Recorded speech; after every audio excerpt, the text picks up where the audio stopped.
Bonjour à tous et bonjour à toutes et bienvenue sur la chaîne de la spiritualité pour tous.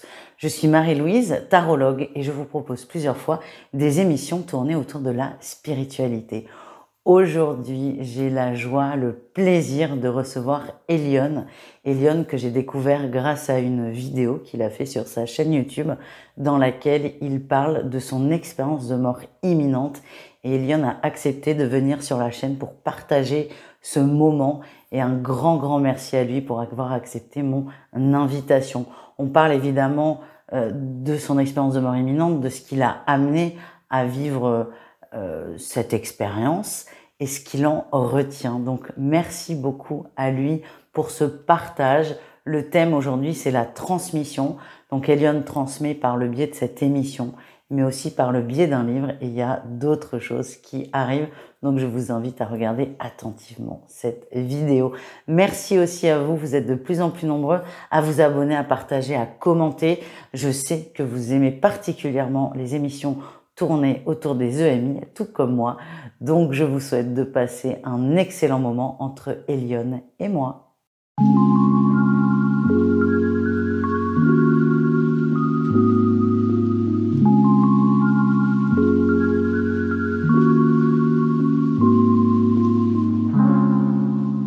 Bonjour Elion, un grand merci d'avoir accepté mon invitation. Je raconterai comment ça s'est fait quand même. Elion, avant de commencer, comment vas-tu? Écoute, je suis plus en forme que jamais. J'ai guéri de pas mal de choses depuis cette fameuse EMI. Je te spoil complètement le sujet, je suis désolé. C'est pas grave. Mais je suis plus en forme qu'avant. Je suis plus serein, paisible, je vais mieux qu'avant. Tout est super pour moi. Je suis sur mon petit nuage. Non, mais ça, on commence quand même très bien. Donc, Ouais. pour la petite anecdote, je me baladais sur YouTube, et parce que je suis une grande consommatrice de vidéos, Mmh. pas forcément spirituelles, et je vois une miniature très attirante, et tu vas me reprendre sur le titre, mais je suis mort sur un tournage de Je McFly et crois que Carlito, c'est, non? suite à ce tournage de McFly et Carlito, je me souviens, tu vois, je me souviens même plus du titre. Voilà. Mais Et c'était suite à ce tournage de McFly et Carlito, je suis mort et j'aurais voulu que ce soit une blague. c'est Voilà. ça, et je me suis dit: «Mais c'est quoi ce truc?» Et du coup, forcément, je clique parce que la Ouais. curiosité, et là, je découvre un récit de MI très précis, très documenté, et la vidéo est assez longue et j'arrive pas à Mmh. décrocher, et là, je me dis, on parle de YouTube avec Mmh McFly et mh. Carlito parce que tu as travaillé pour eux. Bien sûr. On parle d'EMI qui est un sujet, moi, qui me passionne, et je me dis: «Il faut absolument que je le contacte parce que c'est intéressant». Moi, j'adore ces témoignages, et en plus, tu n'es pas, mais ça, tu en parleras, tu n'es pas forcément dans ce milieu dit spirituel, et je trouvais ça hyper intéressant d'avoir un regard complètement neuf, et Mmh. qui n'est pas, annoté de mots, trop «perchés» entre guillemets, Ouais. et c'est pour ça que je t'ai invité et tu as gentiment accepté, et nous voilà aujourd'hui, pour parler de ton parcours et de cette EMI que tu Mmh. fais en avril 2025, donc c'est vraiment, C'est très récent. précis Ouais. et récent, le Mmh. 6 avril. Alors est-ce que tu peux nous parler de toi, juste un peu avant, parce que ce côté spirituel, parce que tu l'es, ou tu le deviens, ou on l'est tous, on n'en sait Mmh rien, mh. mais est-ce qu'avant cette expérience, tu as un pied dans la spiritualité ou pas du tout? J'ai, ma mère, elle, heu, est dans cette spiritualité-là, d'énergie, de, je sais pas comment dire ça autrement, oui, d'énergie, au-delà de la religion, heu, Mmh. comme si ça englobait la religion. Après, c'est ma mère, c'est pas moi et donc elle m'en parlait et j'ai peut-être ricané plusieurs fois quand elle me parlait de certains sujets, de certains trucs. Mais peut-être que de toute façon, ça fait un petit chemin aussi dans ma tête, un peu inconsciemment. Mais je regarde ça un peu de loin. Après mon père, lui, est investi dans l'église, il est sacristain, à l'église donc, mais alors moi, ça me dépasse, complètement. Je dirais pas que je suis contre ça, mais c'est pas forcément le mode de vie que j'ai. Et en fait, je sais plus ce que c'est la question de base. Est-ce que tu étais Aussi spirituel, on va dire? et en fait, c'est ça, c'est que donc je suis pas du tout dans la religion, heu et dans la spiritualité, disons que j'ai un œil un peu lointain. J'ai toujours dit que j'étais plus ou moins agnostique, je crois, donc c'est plutôt, je crois qu'il y a peut-être quelque chose au-dessus, mais je sais pas quoi. Je crois que c'est ça, Mmh. l'agnostisme, je sais pas comment on dit. Mais voilà, je prenais des gants. De toute façon, je suis comme saint Thomas, parce que Thomas, c'est Ouais. mon nom, de base. Elion n'est qu'un, enfin, je pourrais raconter, parce que Elion, il y a toute une histoire. Mais donc, Thomas, c'est le prénom que mes parents m'ont donné, et je suis comme saint Thomas, je ne crois que ce que je vois. Et donc, vu que j'ai pas vu grand-chose, je croyais pas à grand-chose. Ouais, mais depuis, tu as vu beaucoup et J'ai vu et beaucoup là, et je crois beaucoup maintenant. voilà, tu es un peu coincé et donc voilà, donc tu évolues, bah, normalement, c'est intéressant le papa sacristain quand même, c'est pas banal ça. Mmh. Donc ton père qui a un pied, bah, dans l'église même les 2, ta maman qui te parle d'énergie, donc toi ça te parle pas, ça te fait marrer, mais je comprends complètement. Tu respectes, mais toi c'est pas ta came et alors Ah, pourquoi tu parlais de McFly et Carlito? Parce que ton métier et tu étais vidéaste, pour eux, ouais. donc très gros bosseur, Mmh. et très, dans la matière en fait. J'ai une vidéo, je les suis, Ah, et puis c'est dans le côté divertissement en plus. Donc le côté divertissement, c'est même pas une recherche tellement de fond. C'est le but, c'est de divertir, de faire rire, de donner de la bonne humeur aux gens, de la joie de vivre, mais de manière finalement très superficielle. Et c'est cool à vivre. Et d'ailleurs, il y a un truc très différent, c'est que, enfin, et très drôle. Pour anecdote, je travaille avec McFly et Carlito depuis 2021, mais j'étais à plein temps avec eux depuis 2023 à Paris dans leur studio. Donc je les suivais partout, sur tout. J'étais un petit mouton, j'y suivais partout. Et, et ce qui est très drôle, c'est que je ne regarde aucune vidéo de McFly et Carlito. Je ne peux pas. D'ailleurs, je regarde 0 vidéo de divertissement sur YouTube, puisque, il y a une grande différence entre regarder des vidéos de divertissement et les filmer. Enfin, en tout cas, les vivre. Et quand on vit ça avec eux, il y a, on partage vraiment l'amour du moment, un partage ensemble, des bonnes ondes, et cetera. Quand on regarde une vidéo comme ça, on est en dehors. On fait que, regarder, on est spectateur. Et donc, c'est très drôle de faire partie de ce monde-là du divertissement, mais pas de la même manière que les spectateurs, les viewers, et cetera. Je sais pas si je m'exprime très, très bien. si, Mais, si, très clair. et donc voilà, donc il y avait ces 2 mondes un peu différents. Et donc j'étais très présent dans le divertissement sans en consommer parce que c'était trop superficiel pour moi, à regarder, quoi. Voilà. Mais je te De comprends complètement parce que regarde, moi j'adore faire des émissions tournées autour de la spiritualité, mais je le dis souvent, quand je ne travaille pas, je ne regarde pas du tout. À mmh moins que mh. ce soit un sujet incroyable. Bah, ta vidéo, je m'attendais pas à ça, mais je comprends. Il y a une partie de, on met son énergie pour un travail, on vit le moment comme on le vit, et après, bah, il y a le reste de la vie qui arrive. Donc toi, tu as un Mmh. métier très terre à terre, pas banal, non plus, hein, quand même, hein, Non, être c'est clair, vidéaste, c'est clair. c'est Mais pas c'est dire, c'est même pas tellement un travail, c'est un mode de vie. C'était une mmh, vie entière. Vraiment, j'arrivais au studio à 8:00 du matin, je repartais à 2:00 du matin. Les ah oui, week-ends, je filmais mes propres vidéos dans leur studio, parce que je suis vidéaste aussi en parallèle, enfin, je suis créateur sur mes réseaux. Et donc en fait, j'étais constamment tous les jours au studio en train de tourner des vidéos. Mon dimanche était un lundi. C'était, tunnel enfin tout le temps, quoi. ouais, ouais, je vois, ouais, gros, gros bosseur, hein, et Ouais, il y a eu un gros stop, donc ce fameux 6 avril 2025. ouais. Alors là, je vais te laisser tout seul parce Oh que je là pense là. que tu as beaucoup de choses à nous raconter et bah, ton expérience de mort imminente qui, comme tu me l'as dit avant de commencer, n'a duré que quelques secondes, mais finalement, il y a énormément de choses à raconter. Complètement. Je sais pas si j'irai trop dans les détails ou pas. Si jamais je me perds, hésite pas à me recentrer. Oui, t'inquiète, je suis là pour ça. Ça marche. Donc le 6 avril, 2025, c'était un dimanche, soir, et il se trouve qu'un peu avant, pour donner un peu de contexte, c'est le week-end, je devais filmer des choses, j'avais 1000 projets encore sur lesquels je devais avancer, et j'ai été pris d'une motivation, d'une pulsion de création où je devais absolument écrire quelque chose, une histoire que je développais, que j'avais en tête. Et donc au lieu de travailler, j'ai écrit tout le week-end, et j'avais vraiment cette pulsion de: «Il faut vraiment que j'extériorise tout ce que j'ai en tête parce que si je peux pas le garder, je vais le vivre mal sinon». Et donc je me retrouve à écrire, vendredi soir, samedi toute la journée, dimanche toute la journée, et à 18h, je finis, je mets le point final de mon histoire. Une histoire qui verra jamais le jour sûrement, mais bon, c'est pas grave, fallait que ça sorte de ma tête. Et là, je suis pris d'une fatigue extrême, mais juste une fatigue, comme si j'avais fait 3 marathons. Page 1, 3 marathons. Et donc, je décide de rentrer chez moi un peu plus tôt que d'habitude. Alors, je suis rentré chez moi à 22h, ce qui est extrêmement tôt par rapport à d'habitude. Et bizarrement, chez moi, je m'assois sur le canapé et je vais pas prendre ma douche ni dans mon lit. Il fallait que je m'assieds sur mon canapé, puisque j'étais vraiment fatigué. Mais je me suis dit: «Bon, bah, je pensais pas que ça me demanderait autant d'énergie d'écrire», mais bon, manifestement, si. Je prends ma douche, je vais me coucher et vers 23h, alors je me souviens plus exactement l'horaire, mais je crois que vers 23h, 23h30, je me réveille en sursaut, je lève ma couette, je sors de mon lit superposé, je descends l'échelle, je manque de me casser la gueule, je cours aux chiottes et je vomis rouge.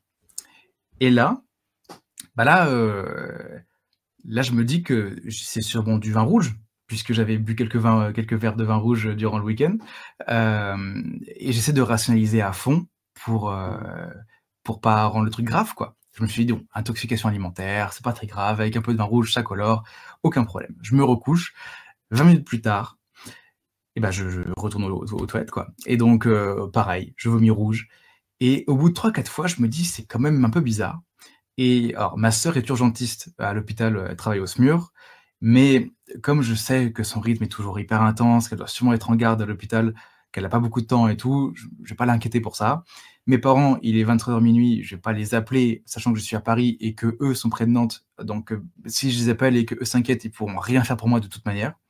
À part leur donner une insomnie, je vais rien pouvoir leur donner, quoi. Et donc du coup, je me suis dit: «Bon, bah, comme toute personne qui vit dans son temps, j'ai demandé à ChatGPT son avis sur la question». Oh, faut pas faire ça. Non, Pas sur la santé, hein. non, non, non, mais je me suis dit: «Bon, je vais inquiéter personne, le Mmh. ChatGPT, je vais sûrement pas l'inquiéter, Non. donc ça me coûte rien de lui demander». Et il me dit: «Écoute, c'est peut-être une intoxication alimentaire.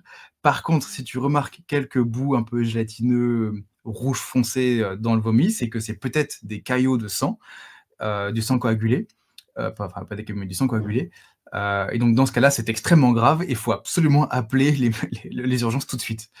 Et je me dis: «Voilà, si ChatGPT lui-même s'inquiète pour moi, parce que je voyais des petits bouts un peu foncés dans le vomi, c'est qu'il y a vraiment il faut vraiment que j'appelle les urgences». Et donc j'appelle le SAMU, je reste, en attente, durant, 6 minutes et on me dit: C'est une intoxication alimentaire, prenez du coca pour aider à digérer». Je me suis dit: «C'est ça me paraît étrange». Mais bon, écoutez, j'ai pas de frigo chez moi, pas de coca. Par contre, il y a du coca au studio de McFly et Carlito et j'habite à 7 minutes à pied du studio. Et donc, arrivé, donc 00:30, 1h, je me rhabille, je me dis: «Entre 2 vomis, j'ai du temps où je me sens bien, Oh là là. pour aller à pied là-bas». Et donc, Mmh. bah, je repars de mon appartement et plus j'avance sur le trottoir et j'ai croisé personne, hein. J'aurais pu me casser, me tomber, m'évanouir sur le trottoir, j'aurais croisé personne, ça aurait été affreux. La fin aurait été tout autre. Mais bref, plus je marchais et que je me rapprochais du studio, plus je sentais que plus je me sentais un peu moins bien, plus mal, envie de vomir encore qui revient. Et j'arrive enfin à l'immeuble du studio, je monte les marches 2 par 2, puis 3 par 3. Et là, je me précipite aux toilettes des femmes parce qu'elles sont beaucoup plus propres que celles des hommes.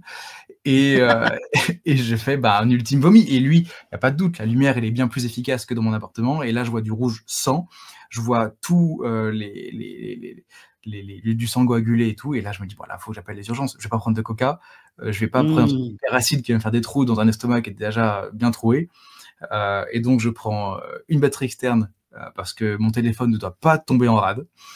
Heu et puis, bah, puis je rappelle les urgences et ils me disent: «Bon, si vraiment vous vous sentez pas bien, on appelle une ambulance, mais si vous pouvez prendre un taxi, c'est super».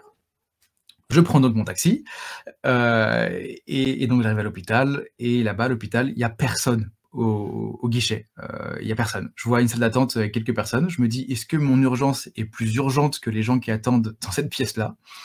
Moi, j'ai mon vomi qui commence à revenir, donc je vais aux toilettes des urgences. C'est sûrement les toilettes les plus sales qui existent sur terre avec tous les gens malades, et qui chient dedans. Mais là, j'ai plus d'énergie, je pose ma joue sur la cuvette des toilettes et je sens que je commence à m'endormir, sur, les toilettes. Et je me dis: «Non, c'est trop con d'être à l'hôpital et aux urgences pour crever dans les toilettes». Dans les toilettes, Donc ouais, ouais, complètement. donc quitte à m'évanouir, autant m'évanouir devant tout le monde dans la salle d'attente et au Mmh. moins des gens pourront appeler au secours. Donc je rouvre la porte, la personne est retournée au guichet, je vais la voir et tout et là, en fait, je tiens plus debout, quoi. Moi, j'ai plus d'énergie, mes jambes commencent à trembler, je peux pas tenir debout, je peux tenir ma tête, sur mon bras et le coude sur la planche parce que j'arrive pas à tenir à me tenir droit.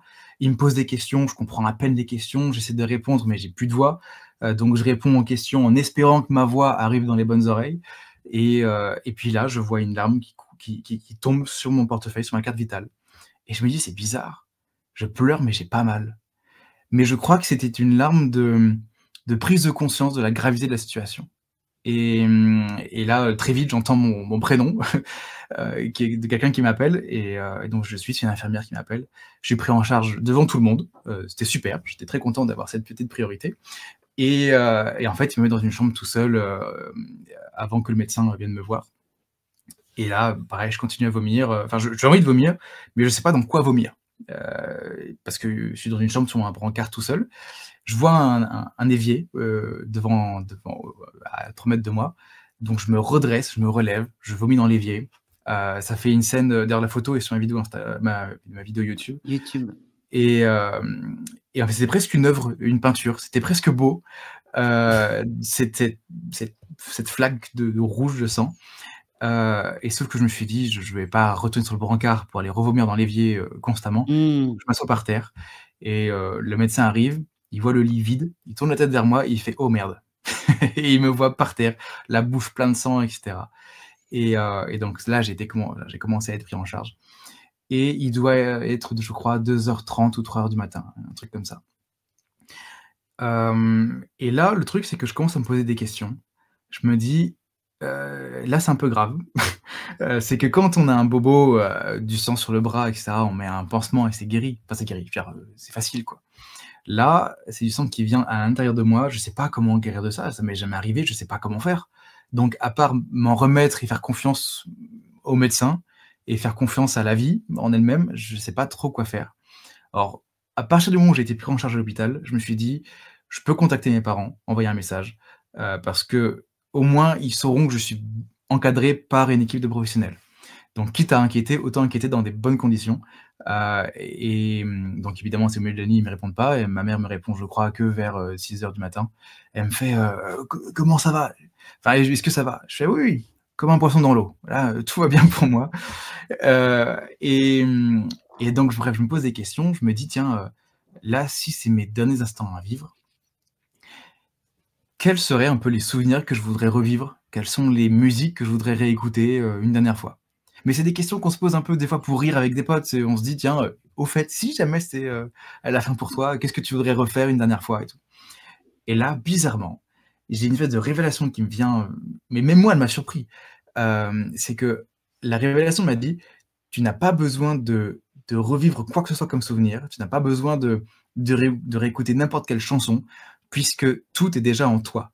Tu as déjà tout vécu pleinement et entier. Les musiques préférées, tu les connais, les refrains sonnent déjà dans ta tête, tu as pas besoin de les réécouter puisque de toute manière, tu ne vas pas mourir.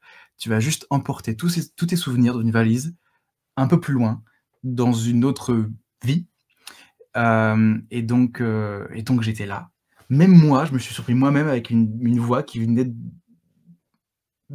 à l'intérieur de moi, mais c'était pas que enfin c'était quelqu'un qui parlait à travers moi, mais c'est enfin et avec ma voix, mais c'était pas moi. Heu et je me suis dit: «C'est fou ça ouvre une porte de, d'un futur, d'un après». Hem et donc ça se passe, le temps passe et cetera et là, les médecins viennent me voir et ils me font, «Écoutez, on vous met dans la salle VIP de l'hôpital». Je me dis: «Oh, j'ai de la chance, ils Non. prennent soin de moi ce soir, dis donc». Et alors plus tard, ma sœur me dira que c'était la salle des urgences vitales. Et C'est le Des-Chocs, non? heu, Des-Chocs? je sais pas comment ça s'appelle, je j'ai pas le terme, mais c'est une salle hyper aseptisée, blanche, hyper lumineuse. J'étais Mmh. tout seul à l'intérieur en plus et là, je vois une grande baie vitrée à côté de moi avec les médecins, c'est un peu leur salle de garde et les constantes, derrière mon écran qui sont retransmises sur, un grand écran dans leur salle de surveillance et hem et je suis là, tout seul, là-dedans, et je les vois, ça me fait rire parce que je les vois parler entre eux, en train de regarder l'écran avec mes constantes, et cetera, et avec un regard hyper, pas sombre, mais très, très investi, très en tension, très on est en train de discuter sérieusement, quoi. Et dès qu'ils ouvrent la porte, une porte vitrée, hein, dès qu'ils ouvrent la porte, ils font: «Bonsoir monsieur, j'espère que vous allez bien, que machin», et je les vois avec un grand sourire, et puis dès qu'ils repartent et qu'ils referment la porte vitrée, tout de suite, ils retournent avec leur visage très, très sérieux, et cetera.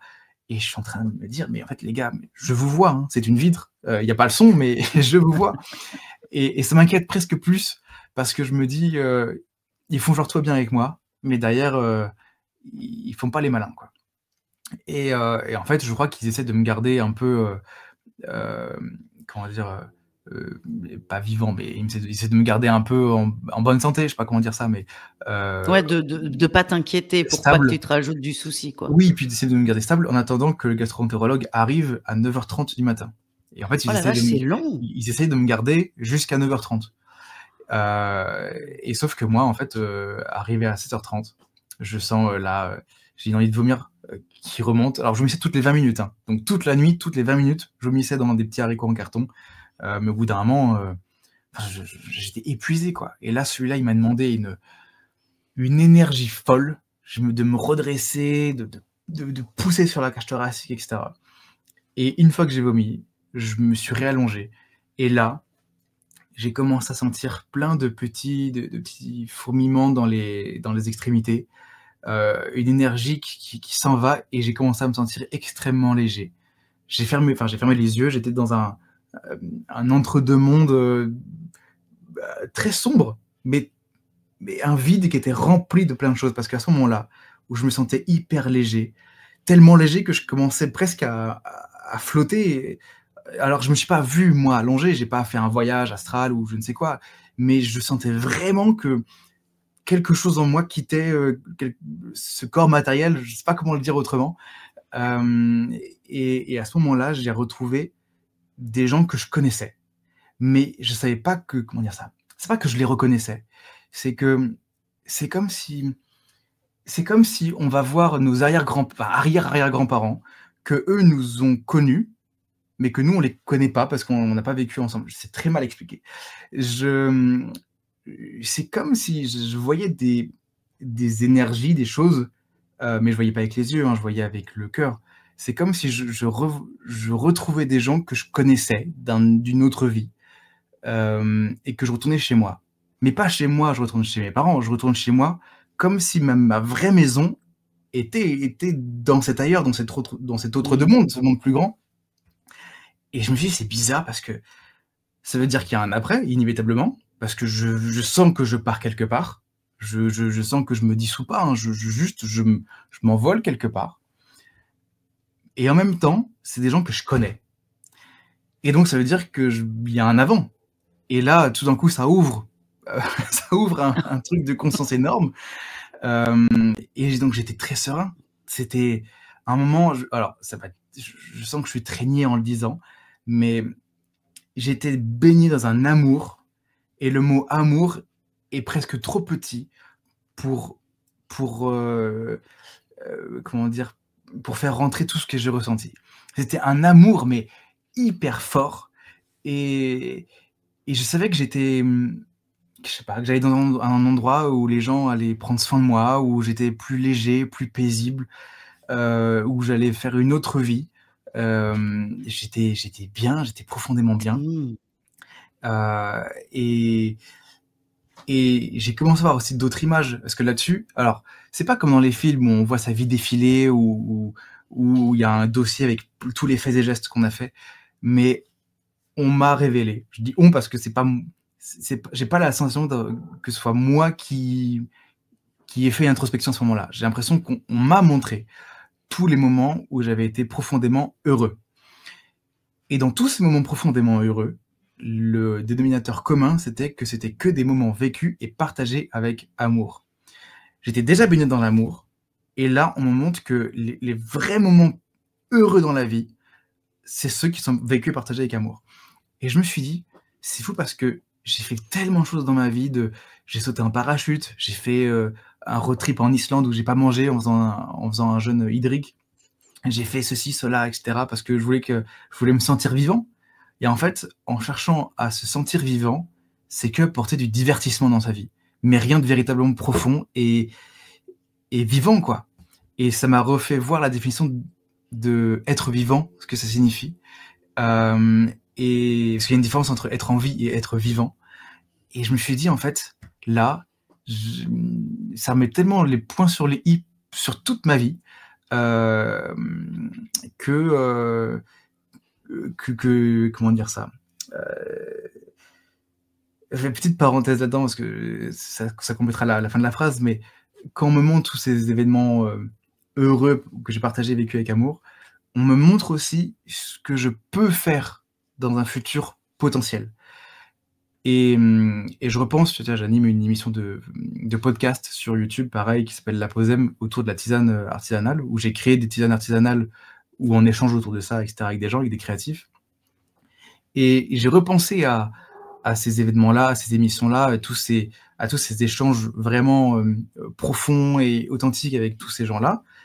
Et je me suis dit, en fait, la tisane, c'est marrant parce que depuis que je suis tout petit, la tisane, ça fait partie de ma vie. Tous les jours, je ne peux pas me coucher si je n'ai pas pris de tisane. J'ai monté un podcast qui tourne autour de la tisane. Et on me révèle que dans la tisane, il y a aussi plein d'intentions positives possibles.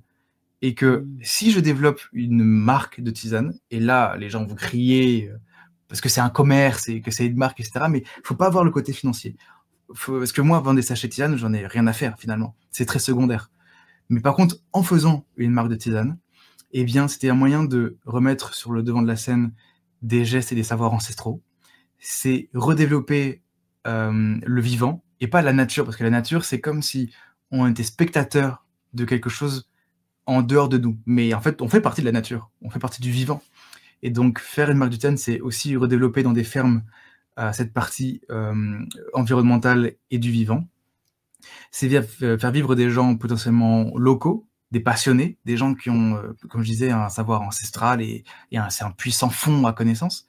Et en fait, à travers ce truc-là de tisane, j'avais tellement d'amour à partager, à montrer, à redévelopper, à remettre en avant, que on m'a dit, tu as trop d'amour encore à apporter aux gens, tu ne peux pas partir maintenant. Et c'est à ce moment-là où c'est ça qui m'a maintenu en fait en vie et je me suis accroché à ça pour rester.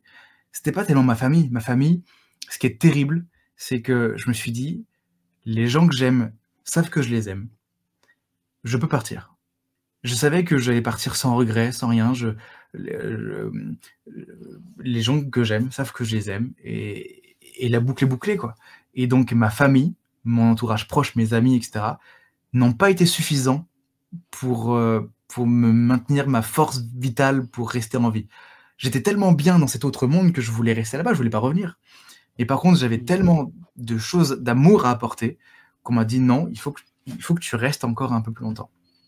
Et c'est pour ça que je dis que j'ai fait une promesse à quelque chose de plus grand que moi. C'est que je suis pas revenu parce que j'avais envie de vivre particulier, parce que je voulais vivre carpe diem, vivre l'instant présent, etc. Non, c'est que on m'a dit, tu dois revenir je suis revenu par amour pour l'amour. Et donc, comme j'ai fait une promesse, si je réalise pas cette promesse maintenant, c'est comme si je la trahissais. Et je peux pas trahir le fait qu'on m'ait donné ma vie. Enfin, c'est tellement gros, énorme.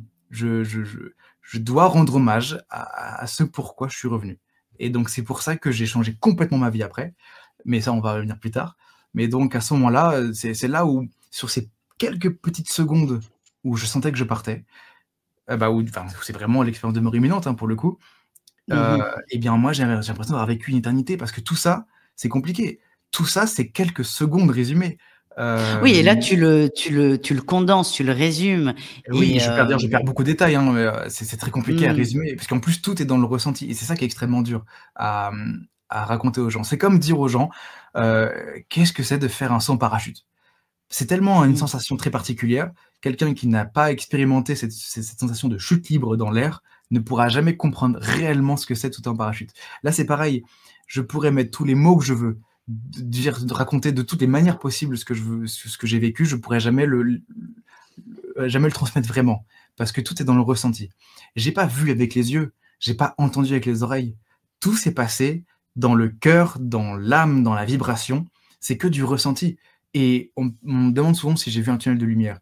Mais j'ai pas vu de tunnel de lumière. Par contre, j'ai ressenti une lumière. Mais ça n'a aucun sens de dire ça, j'ai ressenti une lumière, ça veut rien dire. Et pourtant, c'est profondément vrai. Et moi, je sais que c'est une réalité. Je sais pas comment l'exprimer avec des mots autrement que ça. Mmh. Et, donc ouais, c'est que du ressenti. Et d'ailleurs, j'en ai fait un livre, mais c'était extrêmement compliqué de raconter par des mots des émotions, des ressentis. Mmh. Donc voilà. Et il y a ce truc-là. Tout d'un coup, j'entends plein de bips partout, de gens. Il y a Ouais, tu reviens. une personne qui arrive près de moi, qui m'emmène de la salle des urgences vitales jusqu'à une chambre. Et oui, c'est bizarre parce que normalement, les opérations, et cetera, ça se passe en bloc opératoire, pas en chambre. Et donc là, je vois je vois toutes les lumières des couloirs qui défilent, tous les médecins à côté qui disent paniquez pas, monsieur, ne paniquez pas. Mais j'étais en mode mais les gars, si vous saviez à quel point je suis bien, je panique pas, c'est vous qui me faites paniquer en fait. Là, moi, je vais bien. Et donc, bref, ils m'emmènent dans la salle, dans la chambre, et tout va très vite. Il y a une effervescence telle que tout va très vite. Et je me souviens, je suis hyper conscient de tout. Je me souviens des visages, je me souviens de ce qu'ils disent, de l'émotion qu'ils ont. C'est comme si je pouvais scanner leur ressenti intérieur. J'étais extrêmement conscient de tout ce qui se passait. Je me souviens très bien de 2 aides-soignants qui essaient de retirer mes chaussures pendant que quelqu'un me mettait un masque, pendant que l'autre à droite, la médecin disait toutes les étapes une par une des choses qu'il fallait préparer et faire pour l'opération, et cetera. Je me souviens de tout et je me souviens, et ça me fait mourir de rire d'ailleurs, de voir, petit jeu de mots, mourir de rire, sans faire exprès. Je me souviens de ce médecin, donc sur ma gauche, qui essaie de retirer mes lacets de la chaussure et qui avait fait un nœud justement avec, en essayant de l'enlever et galérait à enlever mes chaussures. Et j'étais en mode, mais mon pauvre, si je pouvais, je le ferais à ta place. Ça me fait presque mal au cœur de te voir galérer avec ma chaussure. Et je me souviens de tout. Je me souviens que quand ils ont mis le masque pas pour un max oxygène, ça faisait des petits ronflements, je sais pas comment dire ça, des petits quand l'air s'échappe sur le bord Des du petites caoutchouc, bulles, ouais, ouais, ça faisait ouais, des je petites vois. bulles, c'est comme un ronflement et j'étais gêné d'avoir cette sensation de ronfler alors que je ronflais pas, j'étais très conscient. Et en fait, je me souviens de tout se passe en même temps et je me souviens de tout. Et à ce moment-là, j'entends donc celui qui gérait un peu, c'était comme un orchestre. Tu en avais un qui avait le masque, enfin, qui me mettait le masque à oxygène et tout le monde l'écoutait, c'est lui qui était le principal. Et il avait dit d'ailleurs: «Je ne l'endormirai pas tant que vous m'avez pas dit toutes les étapes et confirmé que tout était bon». Et je me souviens très bien de cette phrase dans ma tête au-dessus de moi. Hem et donc bref, ça avance et cetera et après il dit: «OK, je vais l'endormir à la quai». Je fais: «L'endormir à la quai? Mais la quai, c'est de la kétamine. La kétamine, c'est une drogue de cheval. Je vais voyager comme jamais là». Et donc du coup, je fais: «Bouh», comme si je voulais parler quoi. Il m'enlève le masque et je lui dis: «Mais je vais voyager comme jamais, c'est de la kétamine». Et il me fait: «Oui, oui». Je fais: «Ah, bon bah, heu, il me fait: «Bon voyage», je crois. Et je fais: «Bah, merci beaucoup, bon courage à vous et bonne nuit». Il me remet le masque et puis après moi je pars et il y avait j'ai adoré ces petits humour, enfin ce sens de l'humour, ce truc qu'il y avait, des Ouais. petites blagues entre nous et puis après c'est parce que je suis comme ça aussi, mais ça me faisait rire, et puis il y a tu vois, j'ai toujours voulu être comédien, être acteur et cetera et j'avais la sensation d'être le rôle principal d'une émission Beh, de Doctor House. clairement, hein. Et Ouais, donc ouais, du je coup, moi j'étais hyper heureux à ce moment-là. Hem et bref, ça commence, enfin du coup, là, j'ai appris avec le recul, en regardant le compte rendu, qu'en fait, ils m'ont plongé dans le coma. C'est pas qu'ils m'ont endormi, c'est qu'ils m'ont plongé dans le coma, à la kétamine. Et moi, effectivement, j'ai voyagé de fou. Je me suis retrouvé dans le Montana, dans la vallée avec, les chevaux, l'herbe. Je je je sentais, enfin, je voyais l'air qui caressait la brise, enfin qui caressait, l'herbe, mais je sentais chaque filet d'herbe comme si c'était les poils sur ma peau qui sentaient l'air.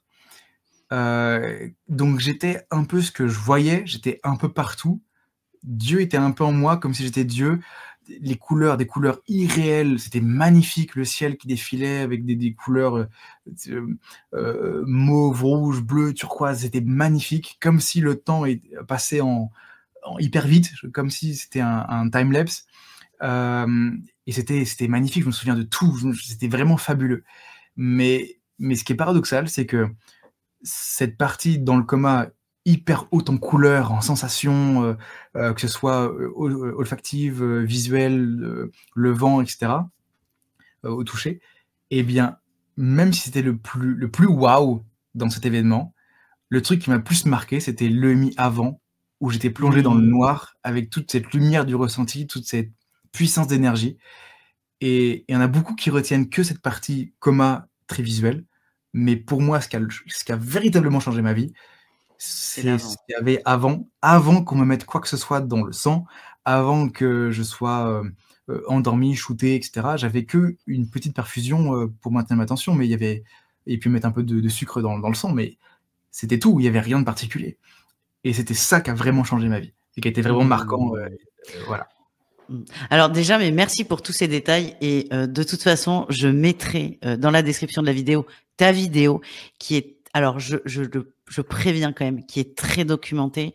Tu as eu le réflexe de prendre des photos pour Mmh. parce qu'il fallait. Donc Il fallait. Ouais. voilà, il fallait, il y a pas de, il faut pas toujours chercher des explications à tout. Mmh. Donc, j'invite les gens à aller voir ta vidéo, qui moi a fait que je t'invite et j'ai pas pu décrocher. Elle dure plus d'1 heure et c'est vraiment fascinant. Mais j'aimerais revenir là sur ton EMI où tu as dit plusieurs choses. Euh, Tu vois, le divertissement, je comprends beaucoup mieux parce qu'au début, on le voit, tu as travaillé dans le divertissement à des niveaux assez importants. Tu as travaillé Mmh. avec Bah, McFly et Carlito, c'est une des plus grosses chaînes bah, YouTube. j'ai travaillé avec Squeezie, Joyka, avec McFly et Carlito, Voilà. c'est un microcosme, mais je peux pas, Donc, enfin, c'est un plafond de verre en France, ouais, exactement. je vois très bien, ouais. Mmh. Donc le divertissement, tu as tout fait, tu as tout vu et ça, je trouve ça fascinant ce que tu racontes. Tu as fait beaucoup de choses, tu as sauté en parachute, tu pars tout seul en road trip ou donc tu es dans le faire et là, en fait, ce que tu comprends, c'est que, l'amour, enfin, ça sert à rien d'être chichi pompon, d'aller à des grands galas, de faire des Ouais. trucs incroyables où tu as des gens, par exemple, on le voit, sur les sites de rencontres, si tu as pas voyagé, Mmh. tu es une merde et en fait, toi, ce qu'on te dit, c'est ce qu'on te montre, ce que tu ressens, c'est en fait tout ça, ça n'a pas de sens, c'est superficiel. Le vrai sens, c'est des moments d'amour et ça, je trouve ça mais fascinant parce qu'en Ouais. fait, la vie est quand même beaucoup plus simple que ce qu'on imagine. Oui, vraiment. Ouais, ouais. C'est ça Ah oui, ça m'a et ramené à l'essentiel même de la vie et enfin, en tout cas, de cette vie pour moi là. mmh, Et c'est pour ça que ça a fait pas mal de déclics et que enfin, j'ai jamais été aussi serein et paisible de ma vie, quoi.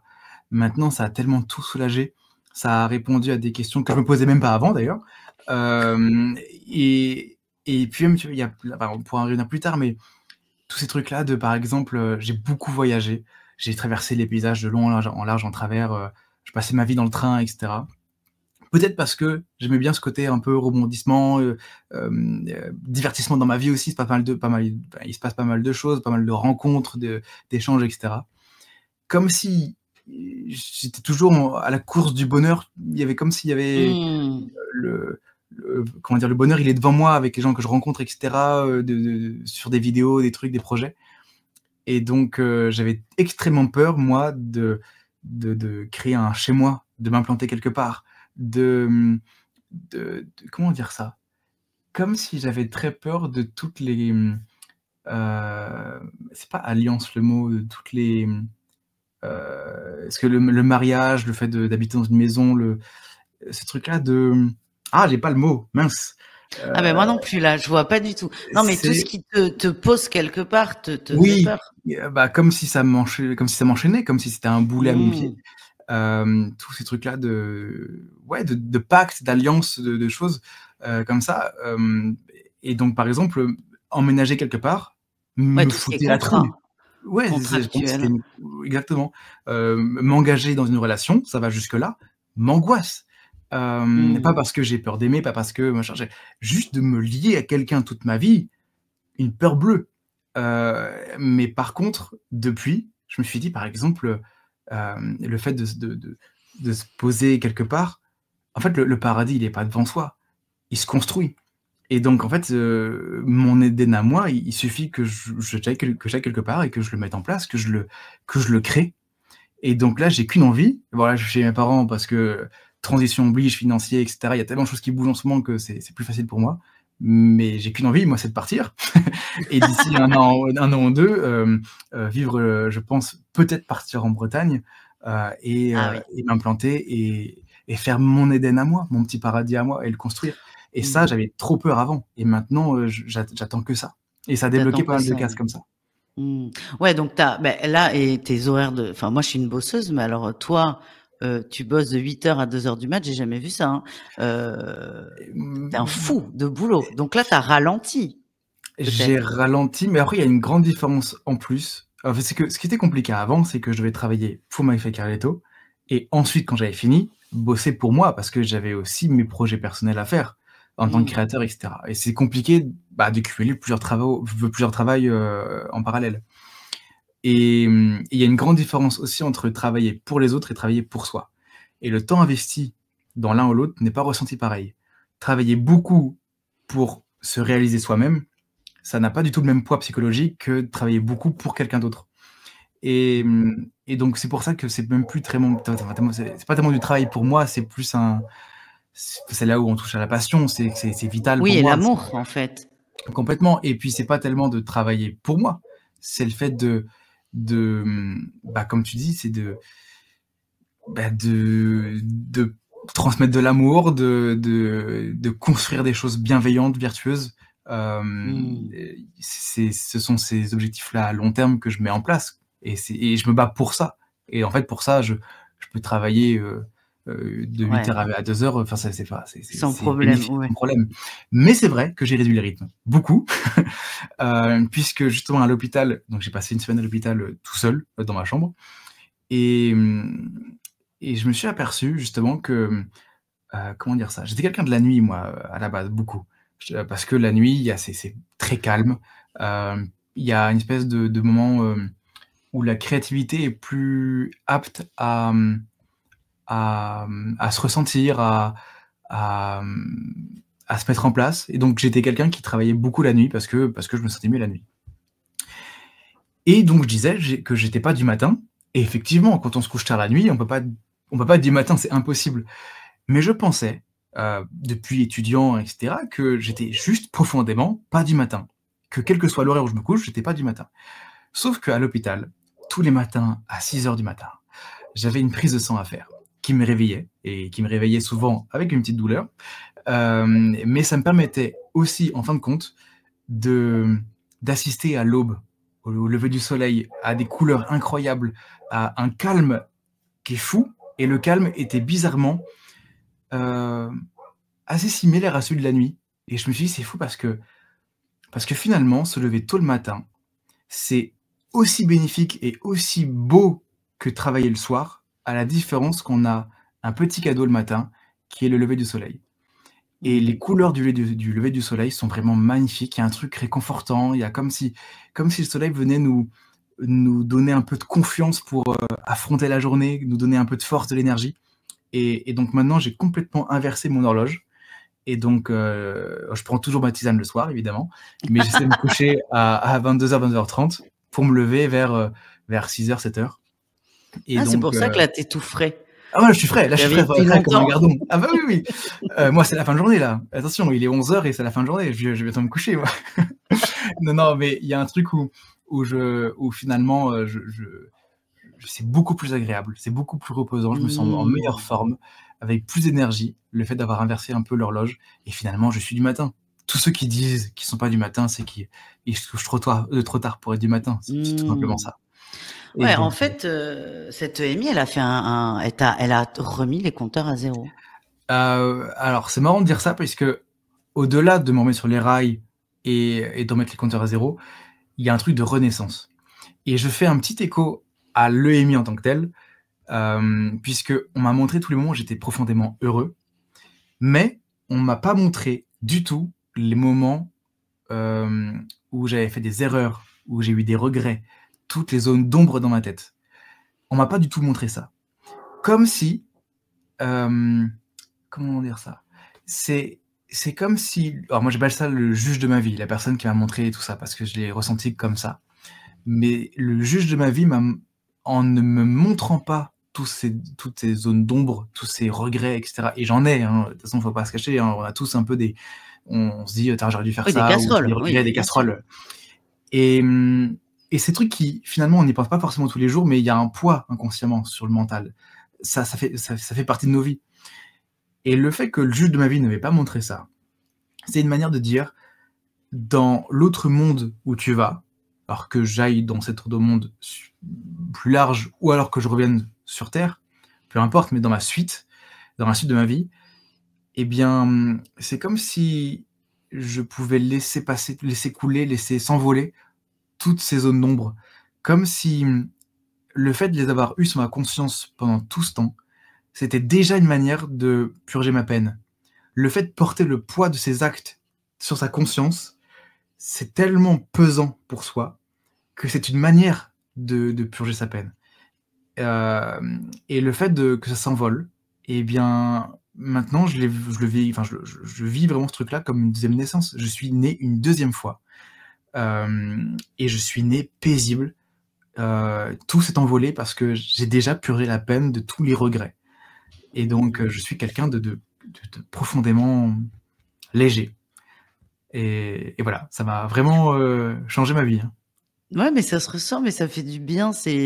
Bah, déjà, c'est rassurant parce que, encore, on le voit, tu as du mal à trouver tes mots et comme tous les expérienceurs, parce que c'est Nicole Dron, moi, qui disait j'ai beau mettre tous les plus beaux mots du monde sur ce que j'ai vécu, ça ne reflète absolument pas Ouais, la complètement, beauté de l'expérience. évidemment. Et, et toi, ce qui est intéressant, c'est ce que je disais en début d'émission, c'est que t'es pas là-dedans. T'es es quelqu'un de, enfin, on est tous normaux, mais t'es un gars normal qui fait son boulot, qui vit sa vie, qui est quand même déjà exceptionnelle. Et en fait, t'as ça qui te tombe dessus. Et moi, ce que je retiens, c'est que t'as eu beaucoup de messages. Cet amour où on t'a montré aussi ben, que l'amour c'était simple et que c'était pas forcément de sauter en Mmh. parachute ou de faire 4 Bien fois le sûr. tour du monde. Ça te remet à l'essentiel. T'as aussi vu que il y avait autre chose, tu sais pas quoi, et en fait, on s'en fout, mais que tu Mmh. étais bien. Et j'ai une question, est-ce que elle est pas facile cette question. Est-ce que tu as eu l'impression d'avoir le choix de revenir ou pas? Ah, elle est pas facile cette question. Tu as vu? Heu, c En fait, je crois qu'elle s'est même pas posé cette question. C'est qu'on m'a dit: «Tu as trop d'amour à apporter encore avec tout ce que tu mets en place et tout ce que tu peux apporter, enfin tout ce que tu peux réaliser, donc repars». Je crois que j'ai pas Ouais, choisi, tu comme ça, quoi. Ouais, et en même temps, le truc, c'est que les projets, comme je dis, c'était basé sur des choses que je faisais déjà. En fait, c'est pas que je devais remuer les terres pour créer un truc nouveau.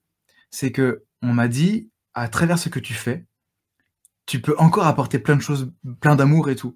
Donc évidemment que c'était des projets que je faisais déjà de base, qui me plaisaient, donc évidemment que j'avais envie de les continuer, donc je me suis pas dit: Non, je vais retourner, là, enfin Ouais. je vais rester là-bas».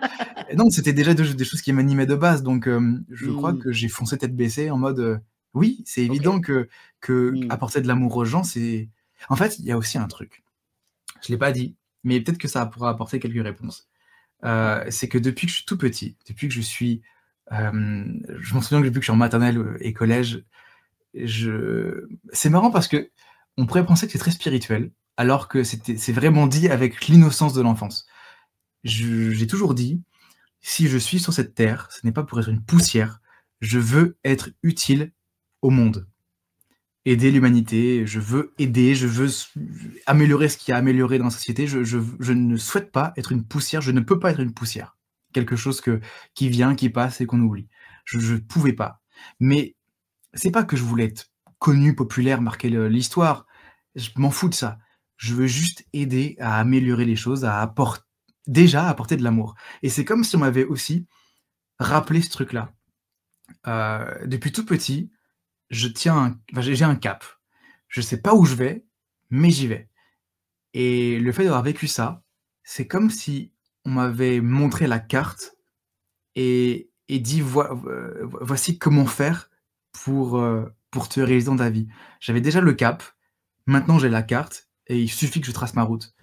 Et en fait, ce que j'ai traversé dans l'EMI, ça, ça a précisé un peu plein de ressentis, de choses que j'avais déjà traversées Mmh. petit, et ça m'a ouvert les yeux sur pas mal de choses. Et Mais ça revient un peu sur, ce que tu as dit, quand tu as fait ton EMI non, c'était avant l'EMI. Quand tu te posais tes questions là, métaphysiques qu'on s'est effectivement tous posées, la réponse que tu as eue, c'est: «Tu as pas besoin de réponse, il y a tout en toi». Et là, mmh. ce que je retiens, c'est qu'en fait, il y avait tout en toi. Depuis tout petit, tu savais un peu que bon, c'est avec Ouais, le je recul, savais sans c'est facile savoir, à c'est que dire, hein. j'avais en Oui, moi, mais voilà, c'est c'est ça. compliqué, ouais. Et il y a ce truc-là où finalement, il y a un truc qui me change beaucoup aussi ma vie maintenant. Enfin, de toute façon, tout m'a changé ma vie, donc c'est très simple. Clairement. Heu, mais il y a un truc qui a débloqué pas mal de choses. C'est qu'il y a je, on m'a dit que j'avais toutes les réponses en moi. J'ai L'infini est en moi, mais l'infini est en toi, l'infini est en tout le monde, à ceux qui nous écoutent, et cetera. L'infini de toutes les réponses, on a déjà tout en nous. Il suffit il suffit d'aller chercher. Il suffit d'extérioriser, il suffit de de de le montrer, de l'exprimer. On a tout déjà en nous. Et donc voilà, j'ai pas besoin de me prendre la tête, de me poser 1000 questions. J'ai juste à me faire confiance. Heu et puis Et puis on y va, quoi. et puis on va c'est ça. Et en fait, moi, ce que je retiens, c'est qu'on se complique, en fait, les choses et que Ouais. parce que toi, quand tu dis ça: «Tout est en nous, faut avoir confiance». Évidemment, c'est très simple, mais je suis sûre qu'il y a des gens qui vont se dire: «Mais j'ai pas confiance en moi, je sais pas comment faire». Mais en fait, tout est évident et on se complique vraiment la tête. Et toi, ce qui est assez intéressant, et c'est vrai que j'étais surprise, moi, en voyant ta vidéo, c'est que toi, tu reviens avec ce projet de tisane et moi, ça m'a fait j'ai peut-être un peu ricané comme toi avec ta mère. Je me suis dit: Ah mais moi je mais suis le c'est premier à quoi la rigoler de ça, hein. tis Mais je me suis dit ça, je me suis dit: «Mais qu'est-ce que quoi?» Le seul message que j'entends pour de revenir, c'est concret, ouais. de faire une marque de tisane. Enfin, faut imaginer que même moi, ça m'a surpris, hein. Ouais, mais moi, C'est je trouve ça génial parce qu'en fait, c'est simple et puis tu l'as expliqué, retour à la terre, mmh mh. heu être dans la nature, favoriser le travail local, le travail éthique et encore une fois, tu as dit, c'est peut-être un peu plus facile, on va dire, pour toi parce que tu avais déjà commencé. Ça veut dire que tu avais déjà cet intérêt, ce podcast et donc Mmh. c'est de développer, heu et c'est pas la tisane pour le monde, c'est ce que toi t'aimes et je trouve ça Mmh magnifique parce mh. que encore une fois, il y a pas besoin de faire des trucs extraordinaires. Enfin, créer une marque de tisane, c'est quand même extraordinaire, mais Oui, oui, oui, non mais revenir on se comprend. à Ouais. revenir à l'essentiel et on pourrait se dire, toi qui avais une vie à 1000 à l'heure, à fréquenter des gens, alors c'est peut-être pas la génération des gens qui regardent l'émission, mais à fréquenter quand même des clairement des stars, de YouTube. Bien On sûr. pourrait dire: «Ouais, il doit être heureux, ça doit être génial, fiesta tout le temps». Mais en fait, toi, ce qui te plaît, c'est des choses simples. Mmh mh.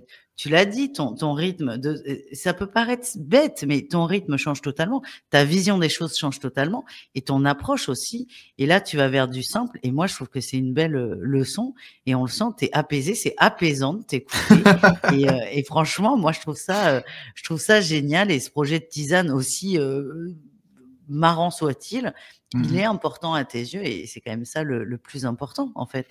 Bien sûr, et puis là-dedans, je crois que c'est une petite exclue ça que je vais te dire parce que Ah! je l'ai pas, j'ai pas communiqué dessus. C'est que c'est pas tellement faire juste une tisane. C'est que alors encore une fois, hein, je disais que c'était, pour mettre en avant tout l'humain, la na le vivant, et cetera. Mais il y a aussi une partie que je suis créateur sur le web depuis des années maintenant, heu et c'est extrêmement compliqué quand on a une âme de création. D'ailleurs, je pense que tout le monde a une âme de création, au fond, parce que la création, c'est juste parler avec le cœur, tout simplement, mais à travers d'autres formes. Hem et et c'est extrêmement compliqué parce que le nerf de la guerre, c'est les finances, pour produire ce qu'on a en tête. Et donc, je souhaiterais par-dessus tout, parce que je rêverais, pardon, je rêverais par-dessus tout de garder une partie des recettes de la marque de tisane pour créer une cagnotte afin de subventionner des dossiers de créateurs, de gens qui veulent concrétiser leurs rêves sur le web. Et en tant que vidéaste du web, si je peux soutenir d'autres jeunes créateurs du web qui veulent s'exprimer, qui ont de l'amour aussi à partager à travers leur passion, et cetera, bah, je serai l'homme le plus heureux du monde. Et donc, c'est aussi transmettre. Encore une fois, hein, c'est le mot clé. Hein. Si je peux aider à transmettre, à donner, à aider, ce sera super. Donc, cette tisane, elle couvre plusieurs choses finalement. C'est la première boisson saine pour la terre et pour l'humain à aider, à promouvoir la création sur le web aussi. Donc, voilà, Ah, c'est un c'est un super projet, projet. un gros projet. Non, mais comme tu dis, le financier, c'est le nerf de la guerre pour les projets, mais pour la vie, malheureusement. Pour la vie, oui. Donc toi, tu ne demandes pas d'argent, mais quand tu en auras, tu en donneras. Donc je trouve ça quand même assez intéressant. Oui, c'est clair. Et tu as, malgré toi, écrit un livre qui était à la base pour toi, qui s'intitule Ce que le silence m'a confié. Le titre est magnifique, Elion. Ouais, je l'ai Montre-nous. Et ici. j'adore ce qui ressemble à un carnet. En fait, le but, c'était d'en faire un totem, quelque chose qu'on garde un peu dans sa vie, dans un coin de l'armoire, de l'étagère, quelque chose qu'on peut ressortir des années plus tard. Alors là, je te montre la version collector qui est en dur, qui est en mode un peu carnet. Mais j'en ai fait une version plus légère, que j'appelle moi la version de poche, mais en fait, c'est pas du tout Ouais, un format poche basique, mais qui est beaucoup, beaucoup moins cher, parce que le but, c'est aussi de transmettre, encore une fois. Et donc, j'en ai fait 2 versions. Une version plus comme un totem que l'on garde dans sa vie, comme un guide, comme ça a été un guide qui a éclairé ma vie à moi, et une autre version qui est beaucoup plus accessible pour les gens, pour l'offrir, pour le transmettre, pour que ça voyage.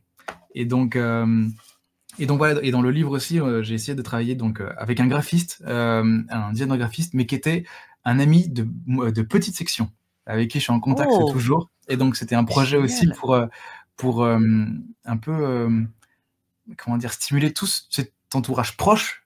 Donc mes parents m'aident beaucoup dans la gestion de tous ces bouquins. Je fais appel à mes amis d'antan pour concrétiser tous ces trucs-là, et parce que ce projet-là, il rassemble aussi. Et je voulais vraiment rassembler dans l'entourage proche pour faire vivre un peu ce truc-là local, nostalgique, etc. Et bref, dans la partie graphique, comme je disais, moi, la partie entre deux mondes dans lequel j'étais pendant l'EMI, c'était un univers sombre, j'étais dans le noir, mais qui, pourtant, dans le vide apparent, était rempli de choses, rempli d'amour, rempli de révélations. Et donc, c'est pour ça que le livre en tant que tel, ça fait écho à ce truc-là, où c'est un livre noir, mais toutes les révélations que j'ai eues, on les a inscrits au vernis, et donc il faut faire un jeu de lumière pour pouvoir les révéler. Et il y a aussi un relief, je sais pas, on voit pas très bien. Si on le voit, mais on le ressent, ouais. Qui aussi raconte quelque chose. Et donc, ce que le silence m'a confié, il m'a confié tout ce qu'on ne voit pas, mais tout ce qu'on ressent et tout ce qu'on ressent, tout simplement, quoi. Donc voilà, le livre, en fait, même l'objet matériel raconte ce que j'ai traversé. Enfin, on a essayé de travailler au mieux pour faire ça. Franchement, bravo, parce que là, c'est vraiment profond. Il y a beaucoup de recherches. Bah, tu l'as dit, tu es un créatif, on l'est tous, et ça, c'est un bel exemple. Et donc, ce livre, donc je mettrai évidemment le lien sous la vidéo pour les gens que ça intéresse. Et donc, si j'ai bien compris, tout l'argent que tu vas, tous les bénéfices de ce livre serviront à créer cette fameuse tisanerie.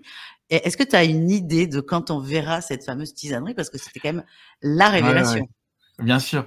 Là, pour l'instant, le livre me prend beaucoup de temps à gérer, mais j'ose espérer que d'ici printemps prochain, printemps 2026, ça puisse voir le jour. Ça va arriver très vite quand même, mais j'aimerais bien faire en sorte que printemps 2026, ça voit le jour, puisque en avril 2026, ça fera 1 an tout pile que j'aurai vécu cette EMI, et c'est une manière de faire un clin d'œil, de rendre hommage à toutes ces révélations, etc. Donc c'est pour ça que je vise le printemps 2026.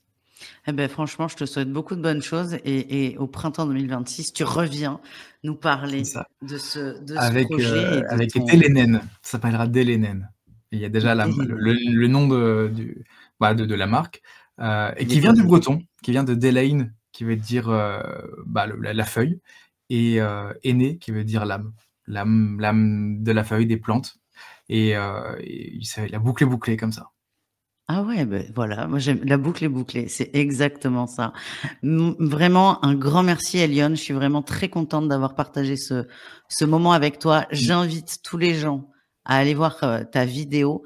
Bon, âme sensible, pas s'abstenir, mais prenez sur vous parce qu'il y a Ouais. vraiment, beaucoup de détails. Beh On m'a fait écho de plusieurs, évanouissements pendant la vidéo. ah, Autour carrément? il y a des gens, ils se sont évanouis. Mais non, mais il suffit d'être hémophile parce que tu Mmh mh. montres le sang, tu montres Ouais, ça. Bon, après, détendons-nous, c'est quand même, ça passe sur YouTube, donc c'est quand même oui, visionnable, hein, c'est pas bien sûr. censuré.